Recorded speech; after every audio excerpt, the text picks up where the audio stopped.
This video you should watch whether you're married or not. When I came home tonight, my spouse was serving dinner.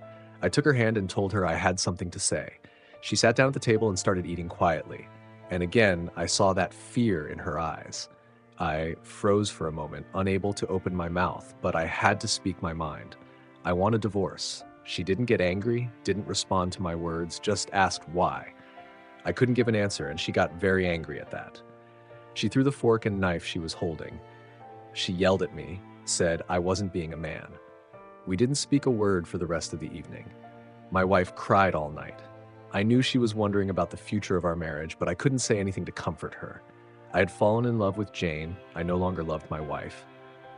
Filled with guilt, I drafted a divorce agreement offering her the house, the car, and 30% of the company. She glanced at the contract briefly and tore it up. This woman I had spent 10 years of my life with had become a stranger to me.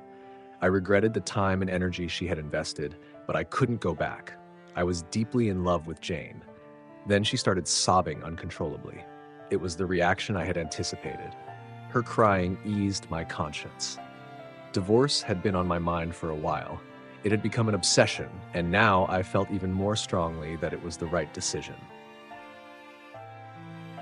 The next evening, I came home late and saw my wife at the table writing. I was too tired to eat dinner and went to bed without eating. The hours spent with Jane had exhausted me. I woke up briefly and saw her still writing at the table. But I didn't care. I turned my head and went back to sleep.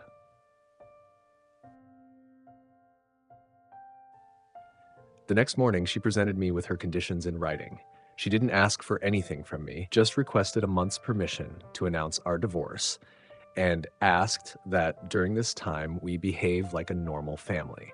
The reason was our son's upcoming exams in a month, and she didn't want to burden him during this period. It seemed reasonable. There was one more thing. She wanted me to remember how I carried her through the door on our wedding night, and for the next month, she wanted me to carry her every morning from the bedroom to the door. I thought she had lost her mind, but for the sake of the last days of our relationship going smoothly, I agreed. Then I mentioned these conditions to Jane, and she laughed loudly, saying how absurd it was and that eventually I would have to accept the divorce. Since I broached the topic of divorce with my wife, we had not had any physical contact.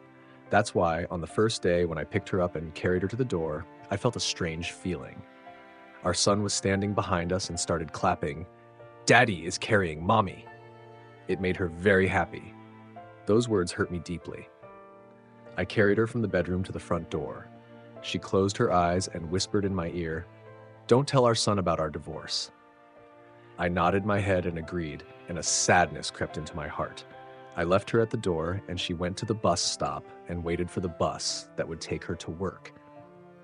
I went to the office alone. The second day, playing this game seemed easier for us. My wife leaned her head on my chest, and I smelled her. Suddenly, I realized I hadn't looked at her for a long time, and I noticed she wasn't as young as when we got married. Lines had formed on her face, and her hair had turned gray. The passing years hadn't spared us. At that moment, I asked myself what I had done to her. On the fourth day, when I picked her up, I felt a sense of security. This woman had given me 10 years of her life. On the fifth day, this sense of security grew even stronger. I didn't mention this to Jane. As the days passed, it became easier to carry her. Maybe it was because of the training I had been doing. One morning, as I watched her thinking about what to wear, she complained that her clothes were getting looser every day. Suddenly, I noticed how much weight she had lost. Apparently, the reason I could carry her more easily every morning was this. She was bearing so much pain and sorrow in her heart. Unconsciously, I stroked her head. At that moment, our son came to and said, "Dad, you need to carry Mom." It had become a part of our life, Dad carrying Mom from the bedroom to the door. My wife called our son to her side, and she hugged him tightly. I turned my head, not wanting to change my decision at the last moment. I picked her up and carried her from the bedroom to the front door. She put her hand on my neck, and I held her tight. Just like the day we got married. Now I was restless about her losing so much weight. On the last day, when I carried her in my arms, I didn't move. Our son was at school, and I told my wife that our closeness had diminished. I went to the office, jumped out of the car, and without locking the door, I ran upstairs. When I reached the top, Jane opened the door. I told her I wasn't going to divorce my wife. Jane, shocked, put her hand on my forehead and asked if I had a fever. "I'm sorry, Jane, but I can't divorce her," I said. Our marriage had become colorless, not because of a lack of love, but because we had forgotten each other's value. It hit me that I had promised to be loyal to her when I carried her through the door on our wedding day. Jane slapped me in the face and, crying, closed the door.